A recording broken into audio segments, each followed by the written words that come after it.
Assalamualaikum warahmatullahi wabarakatuh. Waalaikumsalam. Selamat sejahtera untuk kita semua dan selamat siang. Pak Azim, para panitia, para tokoh undangan, Bapak, Ibu, saudara, adik-adik sekalian yang saya muliakan. Berbicara tentang Pancasila, kemarin saya silaturahim dengan Bu Mega kurang lebih jam 11, ngobrol sampai jam 12. Ya, tidak untuk apa-apa karena sudah lama tidak berjumpa, begitu saja. Di belakang ini ada gambarnya Bung Karno, pencetus Pancasila.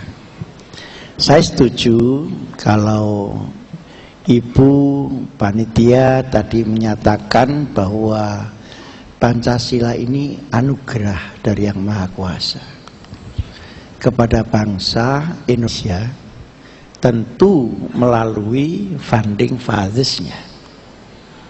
Antara lain yang paling menonjol adalah Bung Karno, setelah ada serapan-serapan dari tokoh-tokoh yang lain. Bu Mega menyatakan, Mbak Azim, ini Pancasila sedang dipolemikan lahirnya. Tanggal 1 Juni, apa tanggal 18 Agustus. Lalu saya tanya, menurut Ibu bagaimana?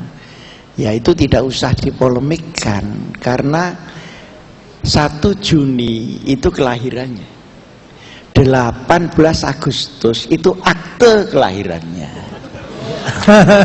Tepuk tangan. Jadi di sini perlu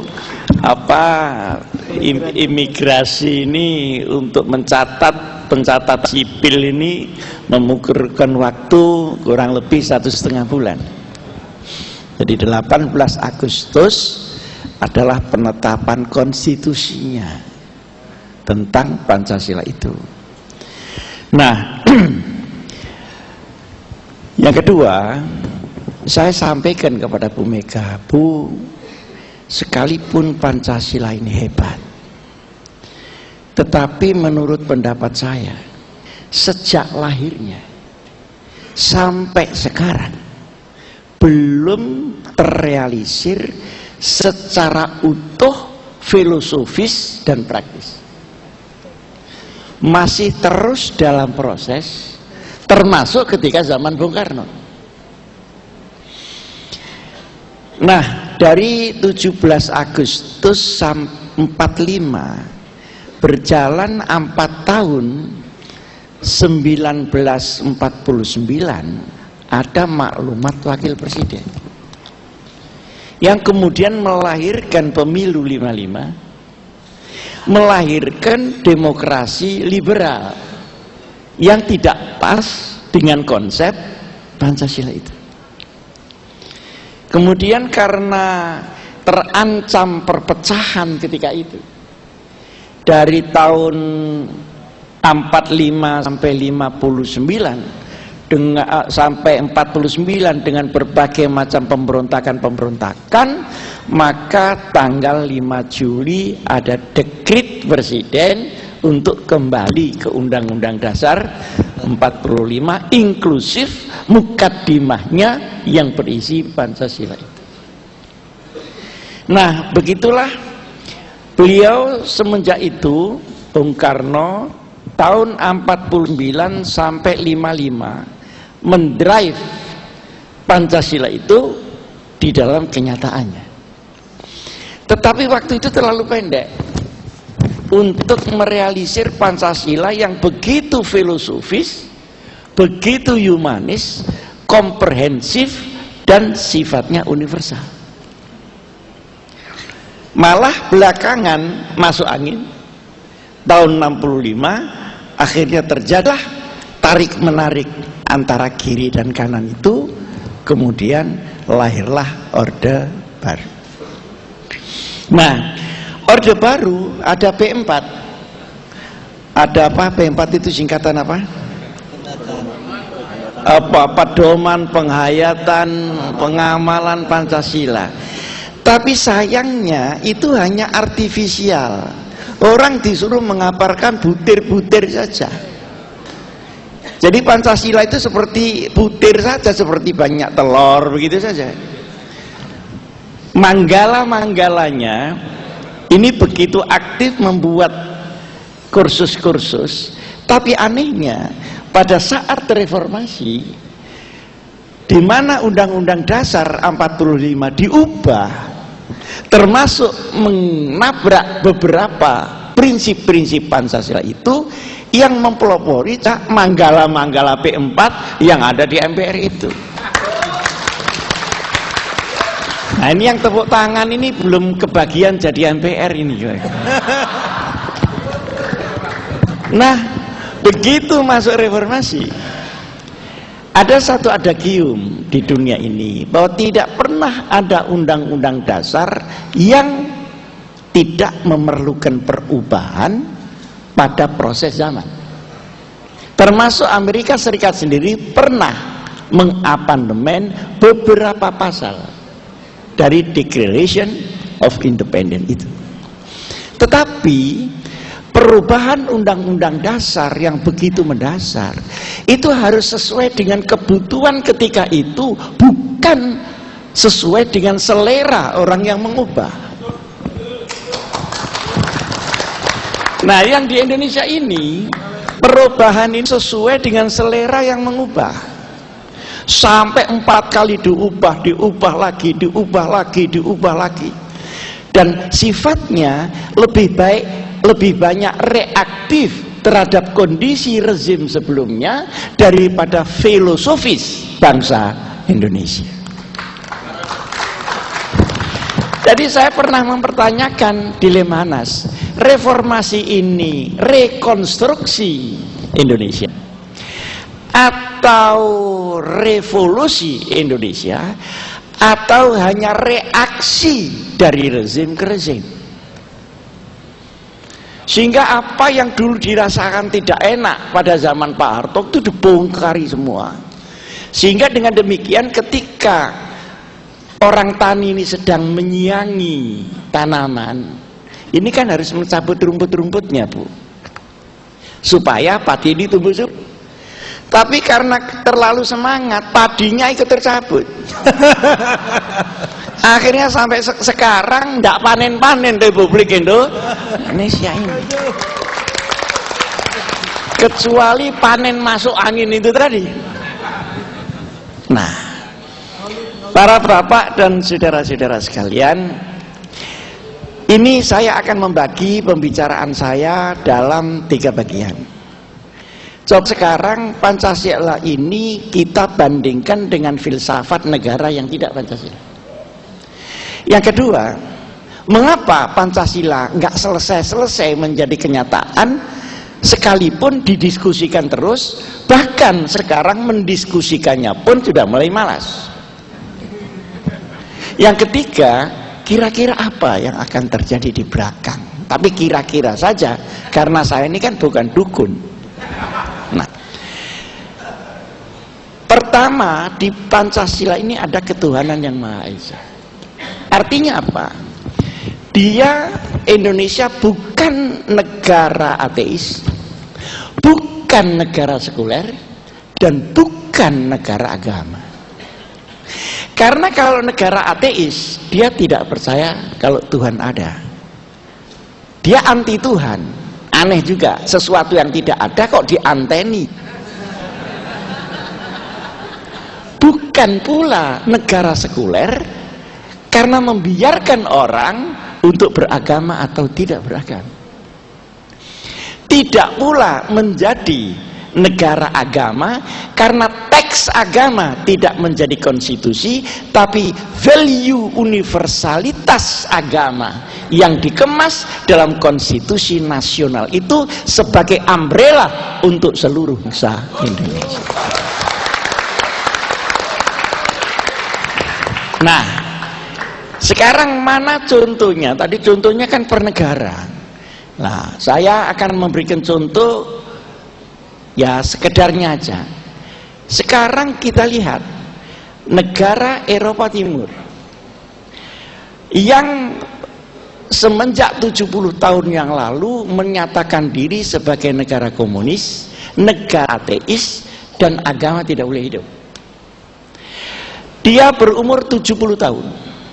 Komunisme di dunia mulai tahun 20-an dan ambruk pada tahun 90-an dengan glasnost perestroika oleh Brezhnev, oleh Gorbachev. Padahal untuk mendirikan negara yang tidak bertuhan ini, di dalam catatan sejarah tidak kurang dari 110 juta orang harus mati untuk revolusi. Ternyata setelah 70 tahun ambruk. Saya baru saja ke Moskow, baru saja ke Pittsburgh, bukan Johannesburg. Kalau Johannesburg itu kan bal-balan. Ini Pittsburgh, kira-kira 3 jam dari Moskow. Di sana matahari paling 1 bulan itu tampak 1 minggu aja. Yang 3 minggu itu tidak ada matahari. Oleh karenanya saya ingin mengajak ulama-ulama ke sana, supaya nanti tahu kalau di Pittsburgh itu ru'yah hisabnya ngaturnya seperti apa. Karena bulannya tidak tampak, padahal ru'yah itu berdasarkan pengincengan. Apa pengincengan itu? Bagaimana? Nah, ya ini hanya untuk memperluas wawasan aja, untuk memperluas. Tapi tiketnya yang mahal. Nggak tahu kalau Pak Hasim itu mau niketin saya ke sana. Ya.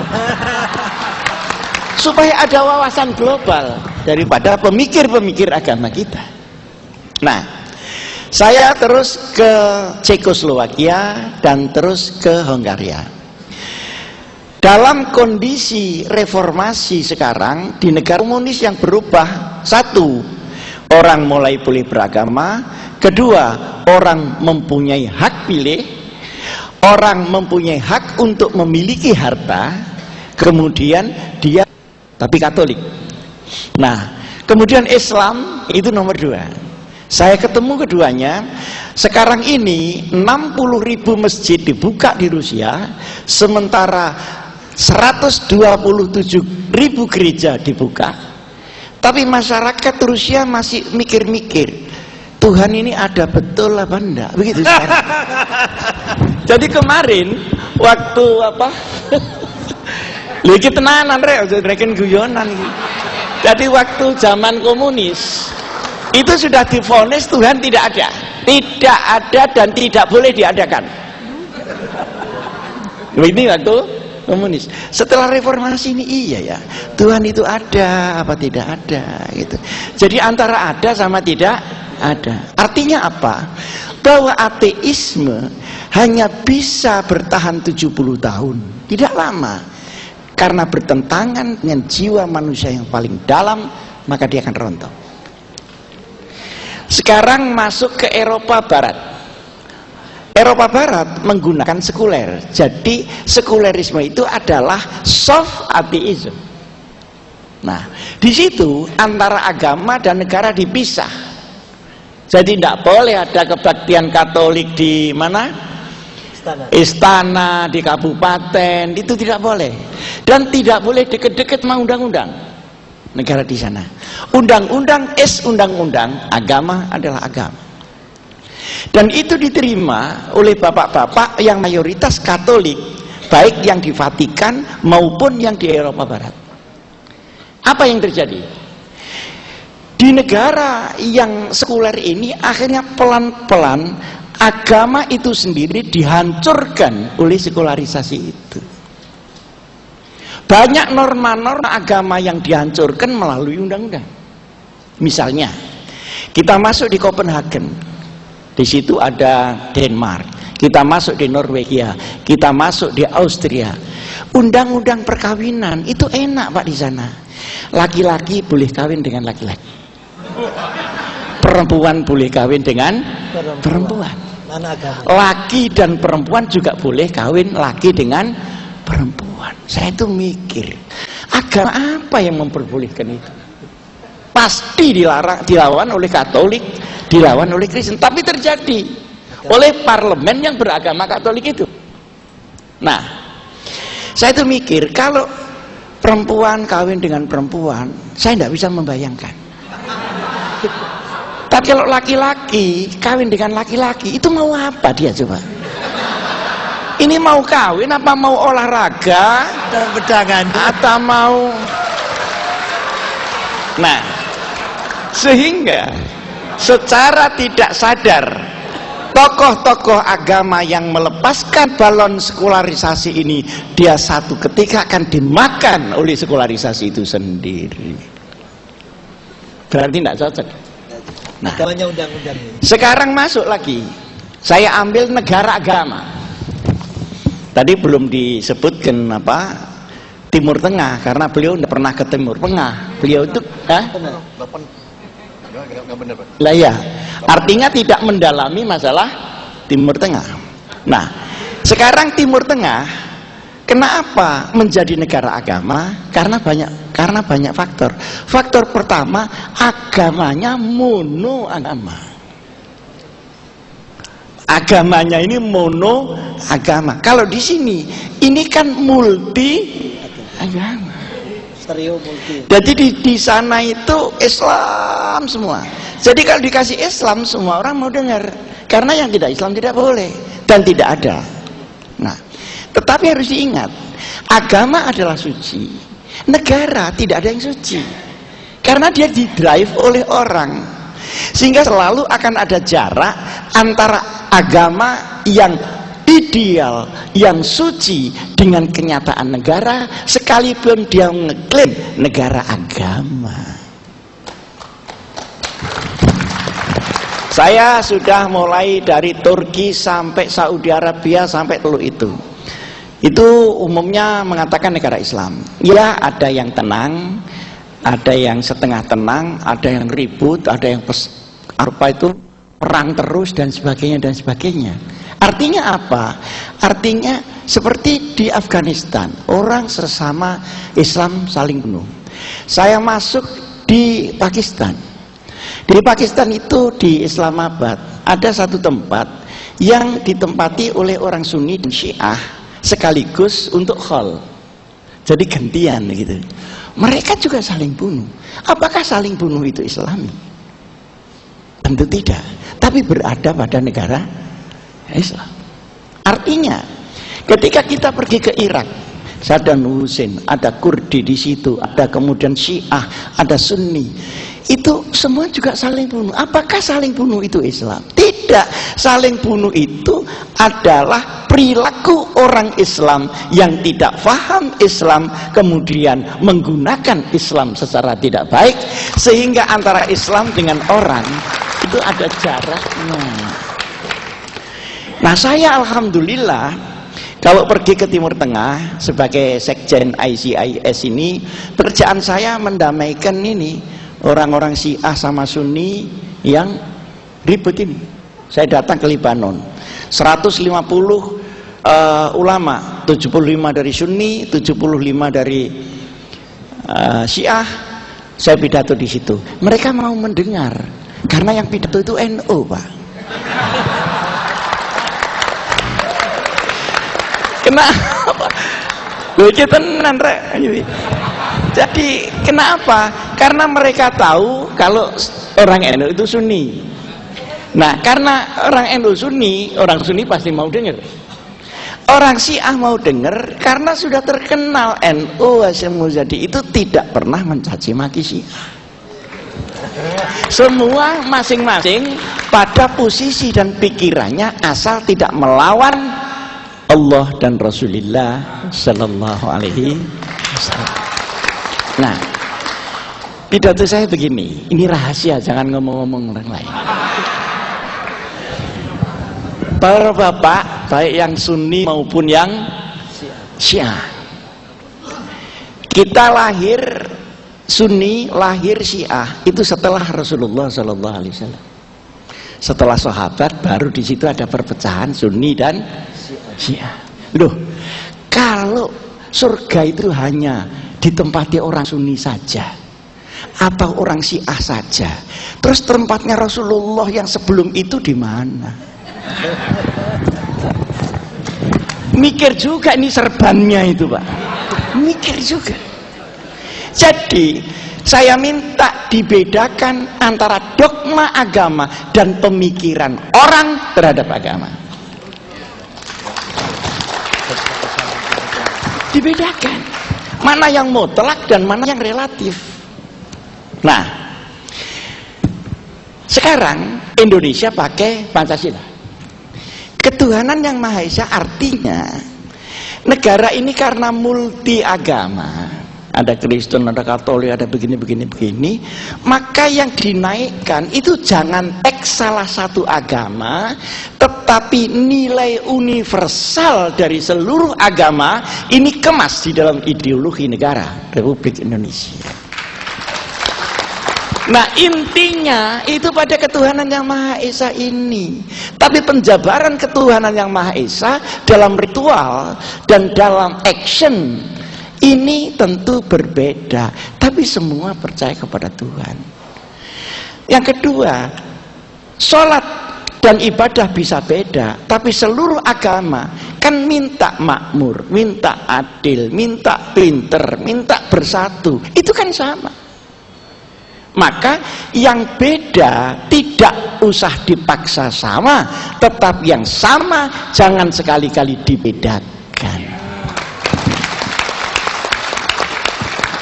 Maka rumusannya menjadi ketuhanan yang Maha Esa, tapi tidak sekuler. Artinya agama-agama ini dilindungi. Ada orang merusak gereja, jangan dibiarkan, ada pidananya. Ada orang menginjak Quran, ada pidananya. Artinya negara tidak acuh tak acuh, tapi tidak mengatur kepada ritual agama. Ini kan luar biasa, Pak. Lah anehnya orang luar biasa itu, orang Indonesia ini yang luar biasa dibuang diganti yang ngecek-ngecek. Kita ini orang Indonesia punya rasa minderwaardigheid kompleks karena terlalu lama dijajah, Pak. Jadi kalau kita pergi ke Arab itu belum 2 tahun, kalau kurang itu lebih Arab dari Arabnya, Pak. Lalu ya maaf barangkali itu lalu pakai pakaian yang matanya tinggal kelihatan matanya tok, kan tambah medeni, Pak. Dan itu melanggar HAM. Melanggar HAM kenapa? Dia bisa lihat kita, kita nggak bisa lihat dia gitu. Padahal itu budaya Arab, bukan syariat. Nah, budaya Arab itu sudah ada sebelum Islam. Nah, syariat itu boleh membuka muka, membuka tangan, tapi jangan membuka celana. Jadi ini kacau, Pak, kacau. Dan ini ternyata bukan hanya yang pergi ke Arab, yang pergi ke Amerika sama saja, Pak. Ke Amerika belum 2 tahun, itu pulang lebih koboi daripada George Bush, Pak. Gayanya, pikirannya, seakan-akan tidak ada yang lebih baik daripada Amerika. Dari mana dia itu? Itu hanya karena minderwaardigheid kompleks. Dan ini tidak hanya melanda saudara-saudara yang tepuk tangan, tapi ini melanda intelektual kita dan pemimpin-pemimpin kita. Sehingga konsepsi keindonesiaan itu lalu dicampakkan begitu saja. Jadi Pancasila bukan negara agama, bukan negara sekuler, dan bukan negara ateis. Jadi adalah negara yang bukan-bukan. Negara yang bukan. Nah, itu dari segi ketuhanan. Dan kita tidak usah merasa terkekang orang Islam itu dengan adanya Pancasila. Terkekang apanya? Karena itu adalah inti daripada syariat. Kenapa tidak teksnya? Karena teksnya ini harus berjalan pada civil society, bukan pada nation state. Nation state ini umbrella for all. Kalau ingin melakukan sendiri, silahkan pada jamaiyah yang disebut civil society. Silahkan di NU, silahkan di Muhammadiyah, silahkan di PGI. Begitu. Dan konsep ini luar biasa, Pak. Coba bandingkan dengan tadi ateisme, negara agama, dan negara sekuler. Sekarang persatuan. Kenapa persatuan Indonesia? Kok tidak ditekan persatuan dunia? Loh, Quran itu bilang persatuan itu kebangsaan, Pak. Internasionalisme itu ta'aruf. Saya tidak pakai dalil karena tidak semuanya ngerti dalil. Dan yakinlah bahwa saya kiai pasti ada dalilnya, gitu aja. Pasti ada dalilnya. Inna khalaqnakum min zakarin wa unsa wa ja'alnakum syu'uban wa qabail lita'arafu. Jadi bangsa dan kabilah ini dibuat dengan identitasnya sendiri. Internasionalisme itu adalah ta'aruf, lita'arafu. Artinya interdependensi. Tetapi masing-masing mempunyai dependensi sendiri yang harus dihargai. Jadi hanya negara yang berkebangsaan yang bisa bangkit menjadi negara besar. Kalau tidak, akan menjadi negara kuli, termasuk Indonesia. Siapa bilang, Pak, Amerika itu tidak nasionalisme egois? Siapa bilang? Itu anak buahnya hilang aja di Papua 2 orang aja. Udah negaranya ribut sampai mana-mana. Tapi kita yang digantung di mana-mana, tenang.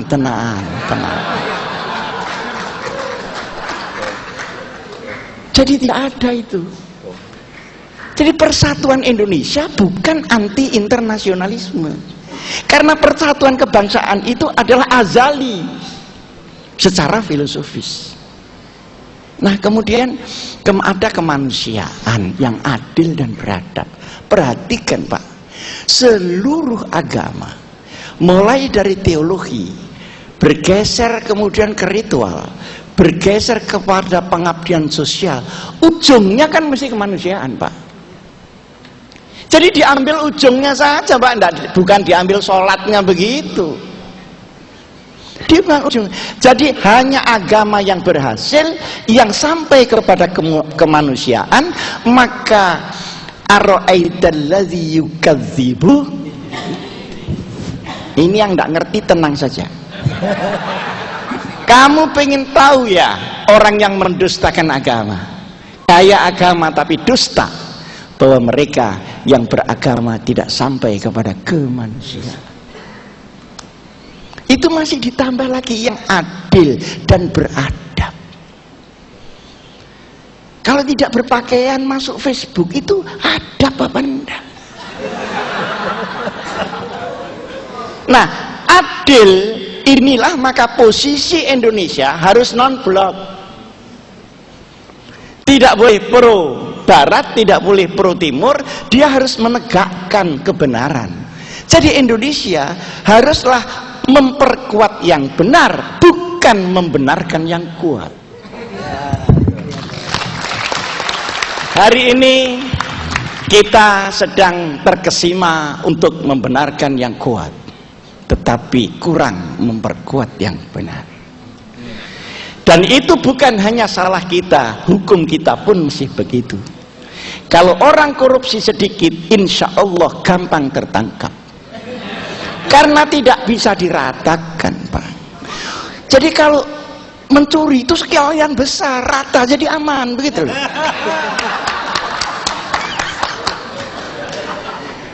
Jadi semua bicara senturi, sak DPR-nya, supaya dibuka ini seterang-terangnya, akhirnya ditutup segelap-gelapnya. Ini yang tepuk tangan belum kebagian aja, otak kebagian. Nah, artinya ini besar ini Pak gitu. Nah, sekarang kita masuk ke 4, itu lebih jitu lagi Pak itu Pak. Perhatikan Pak kata-katanya. Saya yakin bahwa ini anugerah yang maha kuasa. Kerakyatan, bukan keelitan Pak, kerakyatan. Tapi yang dipimpin. Jadi kita memerlukan bimbingan. Tidak dibiarkan hanya atas nama demokrasi yang dipimpin, tapi pemimpin ini dalam hikmat kebijaksanaan, itu pun masih dalam permusyawaratan, dalam perwakilan, lengkap Pak. Saya ingin tahu hikmah itu apa. Saya pernah belajar filsafat, ya jelek-jelek lah, sekalipun dari pesantren saya juga belajar filsafat, tapi ya enggak jelek lah, lumayan gitu. Yang namanya hikmah adalah inti daripada fenomena. Jadi kalau ada hukum, itu hikmahnya adalah keadilan. Kalau hukum tidak sampai keadilan, maka dia baru teks hukum, informasi hukum, dan ilmu hukum, tapi bukan hikmah hukum. Hikmahnya ekonomi adalah kesejahteraan yang merata. Nah, ketika ahli ekonomi cuma memelaratkan rakyat, kemudian menghisap dari bawah ke atas bukan atas ke bawah, maka teori ekonomi itu tidak sampai kepada hikmat ekonomi. Sekarang politik itu apa? Hikmahnya politik adalah penataan kenegaraan dalam sebuah sistem sehingga melahirkan ketertiban toto tetem kerto rarjo. Tapi ketika politik ini menjadi politisasi dan dipolitisir, akhirnya politik artinya ngakali. Oh, saya dipolitiki, berarti dia baru diakali. Tapi mencari orang yang diakali di Jakarta ini sudah sulit, karena masing-masing orang sudah bisa mengakali sendiri. Jadi jadi politik itu esensinya di situ. Kalau politisi di situ dia pahlawan Pak, pahlawan. Saya masih ingat pada waktu saya kecil, kalau ada anggota parlemen datang ke desa saya, dielu-elukan oleh orang sekampung. Sekabupaten turun semua. Ini Kiai Wahid Hasyim anggota parlemen mau datang, kita datang semua, naik cikar, naik dokar. Sekarang Pak datang, ya paling dimintai uang. Mana kemarin itu? Waktu caleg kok belum lunas, ini bagaimana kan? Jadi ini sama-sama politisi loh Pak. Tapi politisi yang sampai kepada hikmahnya dan politisi yang sampai kepada action berdasarkan nafsunya masing-masing. Hikmah itu besar, kebijaksanaan. Jadi bijaksana, jangan maunya sendiri dan jangan lempar tanggung jawab. Kalau pemimpin lempar tanggung jawab, dia bukan pemimpin tapi pemain, bukan pemimpin.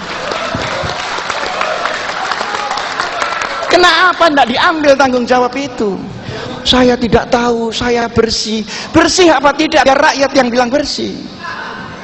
Kok dia bilang sendiri bersih? Nah, jadi antara pemain dengan pemimpin ini cuma sedikit saja bedanya Pak. Kalau pemimpin itu memimpin kita semua, kalau pemain sedang mempermainkan kita semua. Hikmat kebijaksanaan dalam perwakilan. Saya pernah usul kepada Pak Presiden, tapi yang usul saya ya tidak didengar Pak, usulnya apa? Pak, Indonesia ini yang pilihan langsung asalnya kan cuma parlemen. Kalau ditambah ya pilihan presiden saja, yang lain-lain itu perwakilan aja. Untuk memasukkan kata-kata hikmat perwakilan. Coba sekarang pilkada di mana-mana hanya menyibukkan MK saja Pak. Kata Pak Mahfud, 67% pilkada bermasalah. Dan masalahnya bukan hanya politik, ya ekonomi, karena sedotan dana baik di KPU maupun di kandidatnya. Belum orang-orang itu tidak mau milih kalau tidak 20 ribuan. Itu saja kalau dinaiki orang pindah, Pak. Ini bukan pengalaman loh ya. Atau dari sana diterima, akhirnya dia tidak milih, Pak, karena mangkel. Nah, ini kan sebenarnya kita mengingkari filosofi kita sendiri. Terus yang kelima lebih dahsyat lagi, keadilan sosial. Keadilan sosial itu komprehensif loh Bu, karena sosial itu ya hukum, ya pendidikan, ya perlindungan, ya ekonomi, ya segala macam. Kesehatan itu sosial. Jadi yang namanya keadilan sosial adalah keadilan komprehensif. Perkara orang kaya atau miskin jangan ditentukan oleh adil apa tidak, tapi ditentukan kapasitas dia di dalam menjalankan kehidupan. Coba. Jadi saya selalu katakan, orang-orang Islam, orang-orang seluruhnya yang beragama, orang-orang Indonesia sudah jangan ragu-ragu kepada Pancasila itu. Nah, sudah, ini satu bagian. Bagian yang kedua, hari ini kita sedang ragu terhadap Pancasila. Alasannya ternyata dari hari ke hari Pancasila tidak bisa menyelamatkan Indonesia. Sedang ragu terhadap Pancasila. Alasannya ternyata dari hari ke hari Pancasila tidak bisa menyelamatkan Indonesia. Padahal ini bukan Pancasilanya yang salah. Pancasila tadi belum perfect di dalam tata laksananya. Seperti yang tadi saya katakan kepada Ibu Mega dan disetujui. Inilah masalah-masalahnya. Cuma setiap filosofi bangsa tidak bisa selesai dengan sendirinya tanpa diwadahi sistem kenegaraan yang menjamin terselenggaranya filosofi itu. Nah, yang menjamin terselenggaranya ini undang-undang dasar. Kurang banyak kasih undang-undang. Kalau harus diubah itu yang mepet saja, yang memang sangat diperlukan saja. Karena kondisinya memang sudah mendesak. Ya, yang dimainin itu pada tingkat undang-undang, jangan pada tingkat undang-undang dasar. Para bapak, sayangnya dulu P4 Pancasila dan UUD 45 yang di P4-kan itu hanya artifisial, tidak dihayati apalagi dilakukan. Karena yang ngasih ceramah sama yang diberi ceramah itu aslinya sama bohongnya, Pak. Ya, tapi karena ada dananya ya enggak apa-apa, mari kita bohong bersama. Nah, sayangnya di situ. Satu. Yang kedua, partai itu ketika itu 3 sebenarnya sudah bagus. Tapi karena tidak dikasih bagian wewenangnya tersentral di atas, sementara 3 partai itu hanya legalisator, bukan legislator, maka terjadilah dobrakan reformasi itu. Jadi masalah-masalah sejarah ini harus diberitahukan kepada anak-anak muda. Tidak ada negara di dunia yang maju tanpa civic education. Tidak ada. Ambil mulai Australia sampai Amerika, semua negara dia punya civic education. Untuk dia tahu sejarah bangsanya, untuk dia tahu kemana saya akan memimpin bangsa ini dan apa karakternya. Sementara sekarang tidak diajarkan atas dasar demokrasi. Dan demokrasi sekarang sudah menjadi industri, namanya industri demokrasi. Kenapa? Karena dia lahir pada saat rakyat masih miskin, Pak. Sebenarnya kalau rakyat cukup pangan, cukup sandang, cukup ekonomi, cukup pendidikan, cukup kesehatan, cukup perlindungan hukum, demokrasi itu akan datang secara natural, pelan-pelan. Tapi ketika dia di-drop dalam keadaan orang itu susah makan, Pak, maka demokrasi akan ditukar dengan sembako di mana-mana. Wassalamualaikum warahmatullahi wabarakatuh. Ya, terima kasih.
Maju